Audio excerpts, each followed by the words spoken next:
Good morning students. Business study के अज के इस लैक्चर के विच असी करांगे functions of the finance manager. Students इस टाइम ते साडा जो बिजनेस इन्वायरमेंट आ वो बहुत स्पीड नाल बहुत तेजी नाल जिहड़ा चेंज हो रहा आ और उस इस वजह के नाल जिहड़ा साडा फाइनैंशियल मैनेजर आ उसका रोल बहुत ज़्यादा वध गया होया आ। हुण इंडस्ट्रियलाइजेशन जिहड़ी आ वो बहुत ही ज़्यादा स्पीड नाल वध रही आ। लार्ज स्केल यूनिट्स जिहड़े ने बहुत ज़्यादा वध चुके ने। साडियां जिहड़ियां इनफॉर्मेशन प्रोसैसिंग टैक्नीक्स हैगियां आ उन्हां विच नवीं नवीं चेंजिस नवे नवे इनोवेशनस आ रहे ने और कंपीटिशन बहुत ज़्यादा वध चुका है। इस करके सानू फाइनैंशियल प्लैनिंग करन दी ते फाइनैंशियली कंट्रोल करन दी जिहड़ी साडी नीड आ जिहड़ी साडी ज़रूरत आ वो भी इनक्रीज़ हो गई आ। सो किसी भी जो साडियां बिजनेस एक्टिविटीज़ ने उन्हां दा साइज़ ते उन्हां दा एक्सटेंट जिहड़ा है कि असीं किस लैवल तक अपना बिजनेस वधाउणा आ ये डिपेंड करदा हुंदा आ रिसोर्सिस दी अवेलेबिलिटी ते कि साडे कोल फंड्स किन्ने अवेलेबल ने। सो जिहड़ी फाइनैंशियल रिपोर्टिंग आ वो यूज़ कीती जांदी आ कि कंट्रोल करन दी टैक्नीक दे तौर ते। सो प्रेजेंट बिजनेस कंटैक्सट दे विच फाइनैंशियल मैनेजर नूं बहुत सारे फंक्शनस परफॉर्म करन दी जरूरत आ। हुण असीं पढ़ांगे कि वो किहड़े-किहड़े फंक्शनस हन। सब तो पहला है फाइनैंशियल फोरकास्टिंग एंड प्लानिंग। जिहड़ा साडा फाइनैंशियल मैनेजर आ उन्होंने बिजनेस दियां फाइनैंशियल नीड्स नूं एस्टीमेट करना पैंदा आ कि जिहड़े डिफरेंट टाइप दे एसैट्स असी अक्वायर करने आ उन्हां नूं खरीदण दे लई सानू किन्नी मनी दी जरूरत आ। सानू फिक्स एसैट्स परचेज करन लई किन्नी मनी चाहीदी आ ते सानू अपनियां वर्किंग कैपिटल नीड्स मतलब डे टू डे बिजनेस नूं चलाउण दियां जिहड़ियां नीड्स ने उन्हां नूं फुलफिल करन दे लई किन्नी मनी चाहीदी आ। सो उसनूं फ्यूचर दे लई जिहड़े फंड्स चाहीदे ने उन्हां नूं पहिलां ही एडवांस दे विच ही प्लान करना पैंदा आ और ये भी प्लान करना पैंदा आ कि इन्हां फंड्स नूं किस तरह नाल अक्वायर करना आ ते किस तरह नाल अप्लाई करना आ। सो सैकेंड इंपॉर्टेंट फंक्शन आ acquisition of the funds. Financial planning करन तो बाद अगला स्टैप्स हुंदा आ कि असी फंड्स नूं अक्वायर करना आ। बहुत सारे सोर्सिस अवेलेबल ने जिन्हां तो तुसी इन्हां फंड्स नूं अक्वायर कर सकते हो, जिस तरह कि शेयर्स हो गए, डिवेंचर्स हो गए, फाइनैंशियल इंस्टीट्यूशनस हो गए, कमर्शियल बैंक हो गए। सो सानू किहड़ा सोर्स चूज करना आ फंड्स नूं अक्वायर करन दे लई ये भी जिहड़ा आ एक बहुत ही इंपॉर्टेंट डिसीजन आ जिहड़ा कि फाइनैंशियल मैनेजर नूं लैना पैंदा आ। अगर असी कोई गलत सोर्स चूज कर लिया तो उहदे नाल सानू बाद विच बहुत सारियां प्रॉब्लम्स नूं दा सामना करना पै सकदा आ। सो सानू जिहड़ा है जिन्ने भी सोर्सिस अवेलेबल ने सब नूं प्रॉपरली एनालाइज करना जरूरी आ कोई भी फाइनल डिसीजन करन तो पहला। उस तो बाद थर्ड जो फंक्शन है वो है इन्वेस्टमेंट ऑफ द फंड्स। हुण तुसी अपने फंड्स जिहड़े हैगे वो अक्वायर कर ले। हुण नैक्सट काम की है फाइनैंशियल मैनेजर दा कि उन्हां फंड्स नूं बेस्ट वे दे नाल यूज़ करना, क्योंकि जदों असी फंड्स अक्वायर करते हैं तो सानू उन्हां फंड्स दे लई कॉस्ट भी पे करनी पैंदी आ। सो हुण असी ये देखना कि असी अपने फंड्स नूं इस तरह नाल इन्वेस्ट करिए कि जो सानू रिटर्न आवे वो सानू उस कॉस्ट नालों ज़्यादा आवे। मतलब जे तुसी अपने फंड्स नूं इन्वेस्ट कर रहे हो तो जिन्ना भी तुहानू इनकम आनी आ, जो प्रॉफिट्स आने आ, जो रिटर्न आनी आ, और जो तुसी उन्हां फंड्स नूं अक्वायर करन दे लई कॉस्ट पे कीती आ उहदे नालों ज़्यादा आनी चाहिदी आ।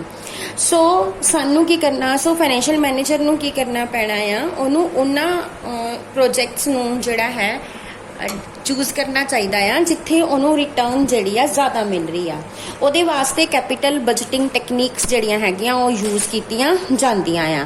सो असी जिहड़ा अपना प्रॉफिट मैक्सिमाइजेशन का ऑब्जेक्टिव हैगा वो तां ही अचीव किया जा सकता है अगर फंड्स नूं प्रॉपरली एफिशिएंटली यूज़ किया जाए। जिहड़े तुहाडे फंड्स आ ना तो उन्हां दी शॉर्टेज होनी चाहिए ते ना ही वो इन्ने एक्सैस दे विच अवेलेबल होने चाहिए कि वो इदां ही सरप्लस पे रहन। सो फाइनैंशियल मैनेजर नूं अपने mind they which principal of safety, liquidity ते साउंडनैस दा नूं ध्यान च रखना चाहिए आ कोई भी फंड्स नूं इन्वेस्ट करन दे टाइम ते। उस तो बाद फोर्थ पॉइंट आ हैल्पिंग इन वैल्यूएशन डिसीजन। ਹੁਣ ਐਟ ਪ੍ਰੈਜ਼ੈਂਟ ਕੰਪੀਟੀਸ਼ਨ ਬਹੁਤ ਜ਼ਿਆਦਾ ਵੱਧ ਚੁੱਕਾ ਆ, ਇਸ ਕਰਕੇ ਬਹੁਤ ਸਾਰੇ ਬਿਜ਼ਨੈਸਸ ਜਿਹੜੇ ਨੇ ਉਹ ਮਰਜ ਹੋ ਰਹੇ ਨੇ, ਆਪਸ ਦੇ ਵਿੱਚ ਕੰਸੋਲੀਡੇਟ ਹੋ ਰਹੇ ਨੇ ਇਸ ਕੰਪੀਟੀਸ਼ਨ ਨੂੰ ਕੰਟਰੋਲ ਕਰਨ ਦੇ ਲਈ।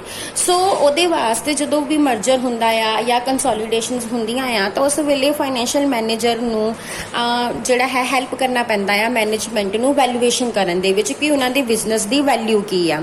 ਸੋ ਵੈਲੂਏਸ਼ਨ ਕਰਨ ਦੇ ਬਹੁਤ ਸਾਰੇ ਮੈਥਡਸ ਨੇ, ਸੋ ਉਹਨੂੰ ਉਹ ਸਾਰੇ ਮੈਥਡਸ ਜਿਹੜੇ ਹੈਗੇ ਆ ਸ਼ੇਅਰਸ ਨੂੰ ਵੈਲਿਊ ਕਰਨ ਦੇ ਤੇ ਅਦਰ ਐਸੈਟਸ ਨੂੰ ਵੈਲਿਊ ਕਰਨ ਦੇ ਪਤਾ ਹੋਣੇ ਚਾਹੀਦੇ ਆ ਤਾਂ ਕਿ ਉਹ ਸਹੀ ਤਰੀਕੇ ਦੇ ਨਾਲ ਉਹਦੀ ਵੈਲਿਊ ਜਿਹੜੀ ਆ ਉਹ ਫਾਈਂਡ ਆਊਟ ਕਰ ਸਕੇ। ਉਸ ਤੋਂ ਬਾਅਦ 5th ਪੁਆਇੰਟ ਆ ਮੇਨਟੇਨਿੰਗ ਦਾ ਪ੍ਰੋਪਰ ਲਿਕੁਇਡਿਟੀ। ਹਰ ਆਰਗੇਨਾਈਜੇਸ਼ਨ ਨੂੰ ਹੁੰਦਾ ਆ ਕਿ ਆਪਣੀਆਂ ਜਿਹੜੀਆਂ ਉਹਦੀਆਂ ਰੋਜ਼ ਦੀਆਂ ਜ਼ਰੂਰਤਾਂ ਨੇ, ਡੇ ਟੂ ਡੇ ਨੀਡਸ ਨੇ, ਉਹਨਾਂ ਨੂੰ ਪੂਰਾ ਕਰਨ ਦੇ ਲਈ ਲਿਕੁਇਡਿਟੀ ਮੀਨਸ ਕੈਸ਼ ਦੀ ਜ਼ਰੂਰਤ ਹੁੰਦੀ ਆ, ਕਿਉਂਕਿ ਕੈਸ਼ ਹੀ ਬੈਸਟ ਮੈਥਡ ਆ ਕਿ ਆਪਾਂ ਜਿਹਦੇ ਨਾਲ ਆਪਣੀਆਂ ਰੋਜ਼ ਦੀਆਂ ਲੋੜਾਂ ਨੂੰ ਪੂਰਾ ਕਰ ਸਕਦੇ ਆ। ਸੋ ਸਾਨੂੰ ਕੈਸ਼ ਚਾਹੀਦਾ ਆ ਰॉ ਮਟੀਰੀਅਲ ਪਰਚੇਸ ਕਰਨ ਲਈ, ਵਰਕਰਸ ਨੂੰ ਪੇ ਕਰਨ ਦੇ ਲਈ, ਜਿਹੜੇ ਰੈਲੇਵੈਂਟ ਐਕਸਪੈਂਸਿਸ ਆ ਉਹਨਾਂ ਨੂੰ ਪੇ ਕਰਨ ਦੇ ਲਈ। ਸੋ ਇਹ ਵੀ ਫਾਈਨੈਂਸ਼ੀਅਲ ਮੈਨੇਜਰ ਦਾ ਹੀ ਫੰਕਸ਼ਨ ਹੈ ਕਿ ਉਹਨੇ ਪਹਿਲਾਂ ਤਾਂ ਇਹ ਫਾਈਂਡ ਆਊਟ ਕਰਨਾ ਕਿ ਉਹਨੂੰ ਕਿੰਨੇ ਲਿਕੁਇਡ ਐਸੈਟਸ ਯਾਨੀ ਕਿੰਨਾ ਕੈਸ਼ ਚਾਹੀਦਾ ਆ, ਔਰ ਫਿਰ ਉਸ ਨੂੰ ਇਸ ਤਰ੍ਹਾਂ ਨਾਲ ਅਰੇਂਜ ਕਰਨਾ ਆ ਕਿ ਕਦੀ ਵੀ ਉਹਨੂੰ ਜਿਹੜਾ ਆ ਕੈਸ਼ ਦੀ ਸ਼ਾਰਟੇਜ ਜਿਹੜੀ ਫੇਸ ਨਾ ਕਰਨੀ ਪਵੇ। ਉਸ ਤੋਂ ਬਾਅਦ 6th ਪੁਆਇੰਟ ਜੋ ਹੈ ਉਹ ਹੈ appraisal of the financial performance. ਜੋ ਸਾਡਾ ਫਾਈਨੈਂਸ਼ੀਅਲ ਮੈਨੇਜਰ ਆ ਉਹਨੇ ਇਹ ਵੀ ਇਨਸ਼ੋਰ ਕਰਨਾ ਹੁੰਦਾ ਆ ਕਿ ਜਿਹੜੇ ਉਹਨੇ ਡਿਫਰੈਂਟ ਡਿਪਾਰਟਮੈਂਟਸ ਨੂੰ ਫੰਡਸ ਅਲੋਕੇਟ ਕੀਤੇ ਨੇ ਕਿ ਉਹ ਡਿਪਾਰਟਮੈਂਟਸ ਉਹਨਾਂ ਫੰਡਸ ਨੂੰ ਪ੍ਰੋਪਰਲੀ ਯੂਜ਼ ਕਰ ਰਹੇ ਨੇ। ਸੋ ਉਹਦੇ ਲਈ ਉਹ ਹਰ ਡਿਪਾਰਟਮੈਂਟ ਦੇ ਲਈ ਅਲੱਗ-ਅਲੱਗ ਸਟੈਂਡਰਡਸ ਜਿਹੜੇ ਹੈਗੇ ਉਹ ਡਿਵੈਲਪ ਕਰਦਾ ਆ ਤੇ ਫਿਰ ਉਸ ਤੋਂ ਬਾਅਦ ਉਹਨਾਂ ਦੀ ਐਕਚੁਅਲ ਪਰਫਾਰਮੈਂਸ ਨੂੰ ਮੇਜਰ ਕਰਦਾ ਆ। ਔਰ ਜਦੋਂ ਉਹਨੂੰ ਕੋਈ ਡੈਵੀਏਸ਼ਨ ਮਿਲਦਾ ਆ, ਮਤਲਬ ਜੋ ਸਟੈਂਡਰਡ ਉਹਨੇ ਸੈੱਟ ਕੀਤਾ ਸੀ ਉਹਦੇ ਨਾਲੋਂ ਅਗਰ ਐਕਚੁਅਲ ਪਰਫਾਰਮੈਂਸ ਦੇ ਵਿੱਚ ਕੋਈ ਡਿਫਰੈਂਸਿਸ ਉਹਨੂੰ ਮਿਲਦੇ ਨੇ ਤਾਂ ਉਹਨੇ ਉਹਨਾਂ ਡਿਫਰੈਂਸਿਸ ਨੂੰ ਫਾਈਂਡ ਆਊਟ ਕਰਨਾ ਹੁੰਦਾ ਵੀ ਇਹ ਡਿਫਰੈਂਸਿਸ ਕਿਉਂ ਆਏ, ਔਰ ਉਸ ਤੋਂ ਬਾਅਦ ਰੈਮੀਡੀਅਲ ਐਕਸ਼ਨ ਵੀ ਲੈਣਾ ਆ ਤਾਂ ਕਿ ਉਹਨਾਂ ਡਿਫਰੈਂਸਿਸ ਨੂੰ ਖਤਮ ਕੀਤਾ ਜਾ ਸਕੇ। ਨੈਕਸਟ ਪੁਆਇੰਟ ਹੈਗਾ rapid with the investor. Enterprise ਨੂੰ ਫੰਡਸ ਰੇਜ਼ ਕਰਨੇ ਪੈਂਦੇ ਆ ਡਿਫਰੈਂਟ ਸੋਰਸਿਸ ਤੋਂ, like financial institutions, bank, underwriter, public ਦੇ ਕੋਲੋਂ। ਸੋ ਫਾਈਨੈਂਸ਼ੀਅਲ ਮੈਨੇਜਰ ਨੂੰ ਇਹਨਾਂ ਸਾਰੇ ਇਨਵੈਸਟਰਸ ਨਾਲ ਇੱਕ ਰੈਪਿਡ ਮਤਲਬ ਇੱਕ ਵਧੀਆ ਰਿਲੇਸ਼ਨਸ਼ਿਪ ਜਿਹੜਾ ਉਹ ਮੇਨਟੇਨ ਕਰਕੇ ਰੱਖਣਾ ਪੈਂਦਾ ਆ। ਸੋ ਇਹ ਉਹਨੂੰ ਇਨਫੋਰਮੇਸ਼ਨ ਸਪਲਾਈ ਕਰਨੀ ਪੈਂਦੀ ਆ, ਉਹਨਾਂ ਨਾਲ ਬਹੁਤ ਸਾਰੀਆਂ ਨੈਗੋਸੀਏਸ਼ਨਸ ਜਿਹੜੀਆਂ ਹੈਗੀਆਂ ਕਰਨੀਆਂ ਪੈਂਦੀਆਂ। ਸੋ ਫਾਈਨੈਂਸ਼ੀਅਲ ਮੈਨੇਜਰ ਜਿਹੜਾ ਹੈ ਉਹਦਾ ਬਹੁਤ ਹੀ ਇੰਪੋਰਟੈਂਟ ਰੋਲ ਹੈ। ਉਸਨੇ ਸਟਾਕ ਐਕਸਚੇਂਜ ਦੇ ਟ੍ਰੈਂਡਸ ਤੇ ਵੀ ਧਿਆਨ ਰੱਖਣਾ ਹੁੰਦਾ ਆ, ਉਸਨੇ ਜਿੰਨੇ ਵੀ ਅਲੱਗ-ਅਲੱਗ ਸੋਰਸਿਸ ਨੇ ਫੰਡਸ ਦੇ ਉਹਨਾਂ ਨੂੰ ਵੀ ਅਪਰੋਚ ਕਰਨਾ ਹੁੰਦਾ ਆ। ਜਦੋਂ ਵੀ ਸ਼ੇਅਰ ਕੈਪੀਟਲ ਇਸ਼ੂ ਕੀਤਾ ਜਾਂਦਾ ਆ ਜਾਂ ਡਿਵੈਂਚਰਸ ਇਸ਼ੂ ਕੀਤੇ ਜਾਂਦੇ ਆ, ਉਹ ਵੀ ਸਾਰਾ ਕੰਮ ਜਿਹੜਾ ਹੈ ਉਹ ਫਾਈਨੈਂਸ਼ੀਅਲ ਮੈਨੇਜਰ ਨੂੰ ਹੀ ਕਰਨਾ ਪੈਂਦਾ ਆ।